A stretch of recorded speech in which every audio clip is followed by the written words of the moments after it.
नमस्कार बच्चों, मैं प्रोफेसर डॉक्टर चेतना मेहता आप सभी के सामने पारिभाषिक शब्दावली पढ़ने जा रही हूँ। आप सभी उसे ध्यान से सुनिए और लिखिए। बोर्ड की परीक्षा में यह 4 अंकों के लिए पूछा जाने वाला प्रश्न है। यह पॉकेट मार्क्स से 4 में से 4 मिलते हैं।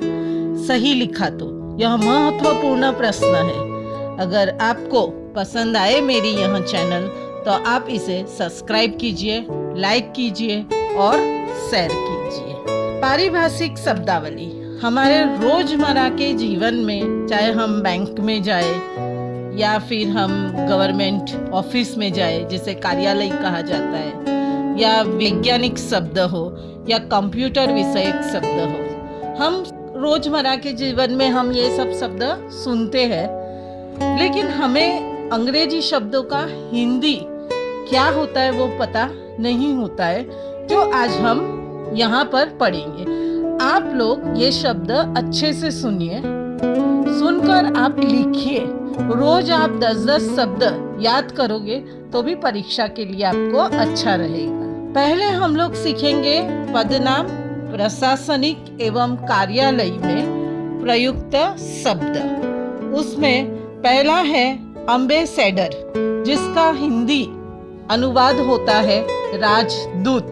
दूसरा शब्द है अनाउंसर, यानी कि उद्घोषक।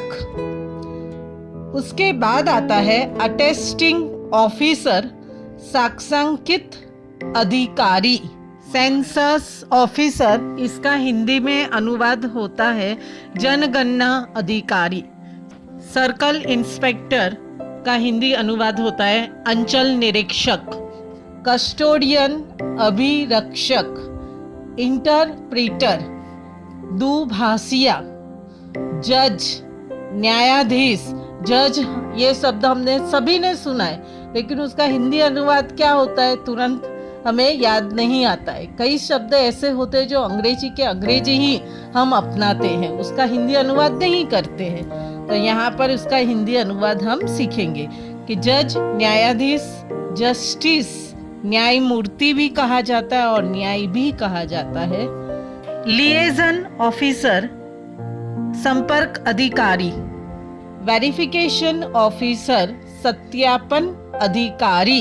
एडजॉर्नमेंट स्थगन जिसे कहा जाता है। एडवांस अग्रिम। कमिश्नर आयुक्त। एजेंडा कार्यसूची। अमेंडमेंट संशोधन। ऑडिट ऑब्जेक्शन लेखा परीक्षा आपत्तियां। ऑथेंटिक अधिप्रमाणित। ऑटोनोमस स्वायत्त। बॉन्ड बंद पत्र। चार्ज सीट आरोप पत्र। कॉम्पेंसेशन मुआवजा, ये शब्द का उपयोग भी आपने सुना होगा। डिडक्शन कटौती, कोरोना की स्थिति में काफी लोगों की पगार डिडक्शन होके आई है, यानी कटौती होके आई है। डिसिप्लिनरी एक्शन अनुशासनिक कार्यवाही। एलिजिबिलिटी पात्रता। एनरोलमेंट नामांकन। एग्जेम्पशन छूट। एक्सपर्ट विशेषज्ञ। गेजेटेड राजपत्रित। ओनोरोरियम मानदेय। इंटरनल आंतरिक। इनवैलिड अवैध। जॉइनिंग डेट कार्य ग्रहण तिथि। मेडिकल बेनिफिट चिकित्सा सुविधा, कई लोगों को जॉब में मेडिकल बेनिफिट मिलता है, यानी कि चिकित्सा सुविधा मिलती है। रजिस्ट्रेशन पंजीकरण, चाहे मृत्यु हो चाहे जन्म हो, हमें रजिस्ट्रेशन करवाना पड़ता है, इसका अर्थ होता है पंजीकरण। सस्पेंशन निलंबन, किसी ने गलती की है और उसे नौकरी से निकाला जाता है तो भी सस्पेंशन, यह शब्द का अर्थ होता है निलंबन करना। टेम्पररी अस्थाई, टेम्पररी रूप से कई बार नौकरी मिलती है तो अस्थाई रूप से। वार्निंग चेतावनी, वार्निंग देना यानी चेतावनी देना। कैजुअल लीव आकस्मिक छुट्टी या तो उसे अवकाश भी कहा जाता है। अर्न्ड लीव अर्जित छुट्टी या उसे भी अवकाश कहा जाता है। अवकाश का अर्थ होता है छुट्टी। बाय लॉ उपविधि, इनवॉइस बीजक, मिनट्स कार्यवृत्त, प्रोसीजर कार्यविधि, पब्लिक अकाउंट कमेटी लोक लेखा समिति कहा जाता है। एडमिरल नौसेना अध्यक्ष।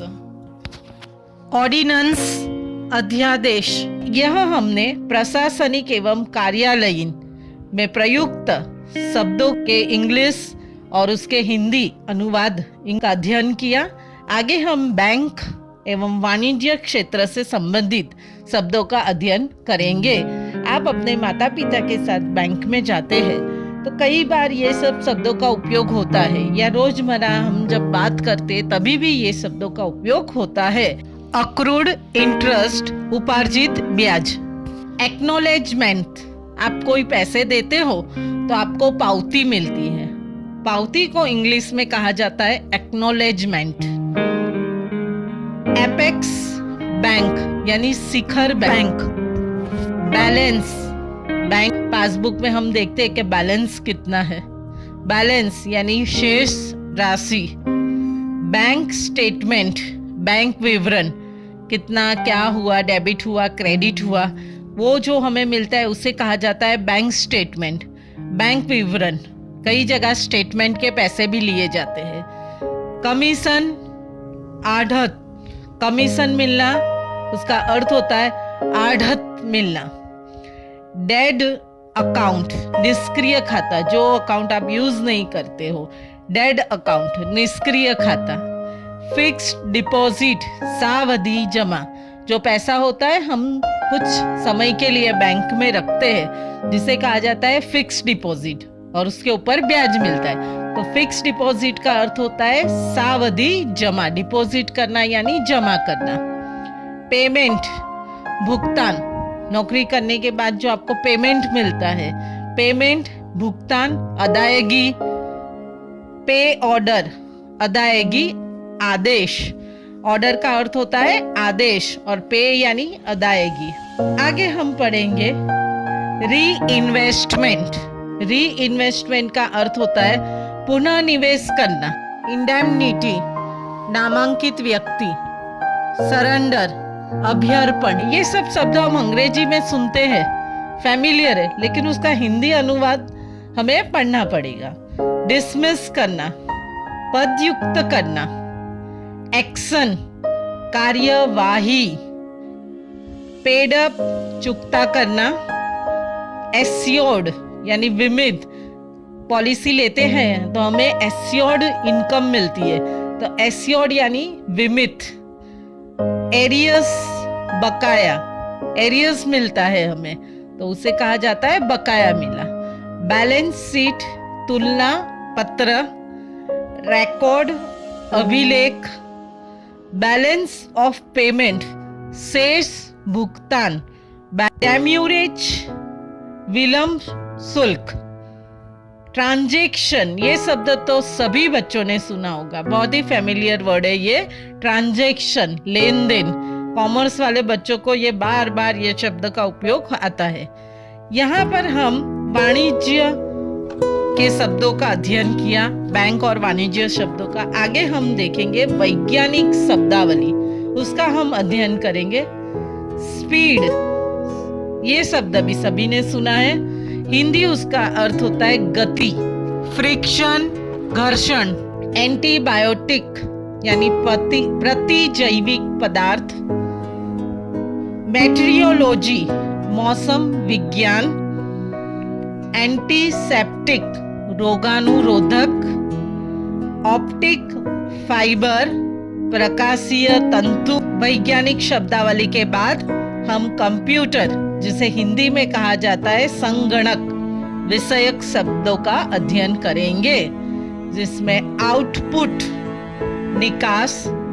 ग्राफिक टेबल यानी आरेखन तालिका। इंटीग्रेटेड सर्किट, एकीकृत परिपथ। ऑक्सिलियरी मेमोरी, सहायक स्मृति।